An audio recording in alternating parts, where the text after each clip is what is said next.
শ্ৰদ্ধাৰ অসমবাসী ৰাইজ, তিনিটা সৰু সৰু খবৰ মই আপোনালোকক দিব খুজিছোঁ।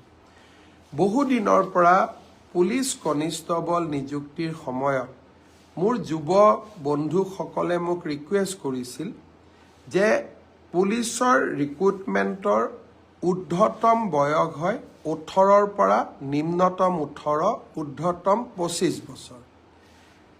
তেওঁলোকে কৈছিল যে ইয়াক 1-1-2026ৰ পৰা গন্তি কৰিব নালাগে, 1-1-2025ৰ পৰা গন্তি কৰিব লাগে। যদি আমি 1-1-2025ৰ পৰা ইয়াক গন্তি কৰোঁ, তেতিয়া আজি 18 বছৰ হোৱা ল'ৰা ছোৱালীবিলাকে ইয়াত অংশগ্ৰহণ কৰিব নোৱাৰিব। বহুত ল'ৰা ছোৱালী নিৰাশ হ'ব।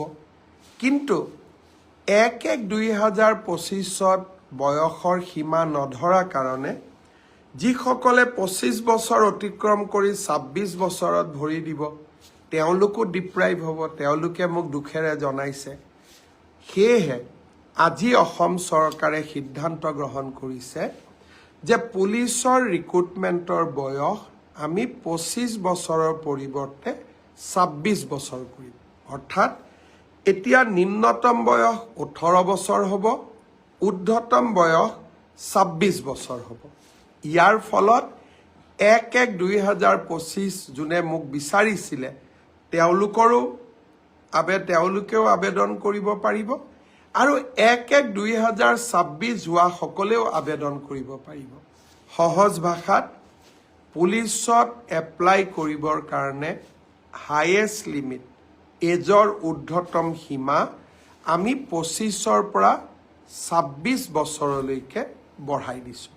ইয়াৰ সুফল মই ভাবোঁ আপোনালোকে লাভ কৰিব, আৰু পুলিচত আবেদনৰ সময়ো আমি 15 দিন বঢ়াই দিম, যাতে সকলো কেণ্ডিডেটে সোনকালে আৰু সময়মতে আবেদন কৰাত কোনো অসুবিধা নপৰে। দ্বিতীয়তে, কেইটামান দিন আগতে মই আপোনালোকক কৈছিলোঁ যে আমাৰ তৃতীয় আৰু চতুৰ্থ শ্ৰেণীৰ কৰ্মচাৰীসকলে যাতে মিউচুৱেল ট্ৰান্সফাৰৰ সুবিধা ল'ব পাৰে, তাৰ বাবে আমি স্বাগত সতীৰ্থ পৰ্টেলটো আৰু এবাৰ মুকলি কৰি দিম। আজি মই আপোনালোকক আকৌ জনাব খুজিছোঁ যে এইবাৰ এডিআৰিত যোগদান কৰা কেণ্ডিডেটসকলকে ধৰি সকলো চৰকাৰী কৰ্মচাৰীক বদলিৰ বাবে আবেদন কৰিবলৈ সুবিধা দিবলৈ স্বাগত সতীৰ্থ পৰ্টেলটো আমি ফেব্ৰুৱাৰী মাহৰ প্ৰথম সপ্তাহত মুকলি কৰি দিম। বহুকেইজন প্ৰাৰ্থী ইয়াৰ পৰা উপকৃত হ'ব। তৃতীয়তে, এডিআৰি পৰীক্ষাৰ বাবে দিব্যাংগ যিসকল লোকে আবেদন কৰিছিলে, তেওঁলোকে মোক কৈ আছে আমাৰ ছেকেণ্ড টাইম মেডিকেল হ'ব লাগে। মই ৰাইজৰ কথা শুনি চলোঁ। ছেকেণ্ড টাইম মই মেডিকেলৰ সুবিধা এটা আপোনালোকক আকৌ দিম।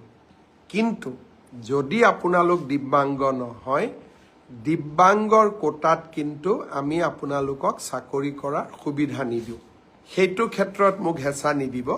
কিন্তু আপোনালোকে যিহেতু কৈছে যে আৰু এবাৰ আমাক চেকআপ কৰাৰ সুবিধা দিয়ক, নিশ্চিতভাৱে আমি আপোনালোকক সেই সুবিধা প্ৰদান কৰিম, যাতে আপোনালোকে আৰু এবাৰ এই ব্যৱস্থাত বা আৰু এবাৰ যদি আপোনালোকৰ প্ৰথমটো ডাউট আছে, আৰু এবাৰ যাতে আপোনালোকে সোনকালে আবেদন কৰিব পাৰে।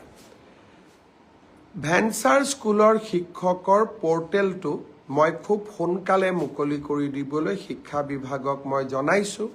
মই বিশ্বাস কৰোঁ যে ৰণোজ পেগু ডাঙৰীয়াই খুব সোনকালে ভেঞ্চাৰ স্কুলৰ আবেদনৰ পৰ্টেলটো মুকলি কৰি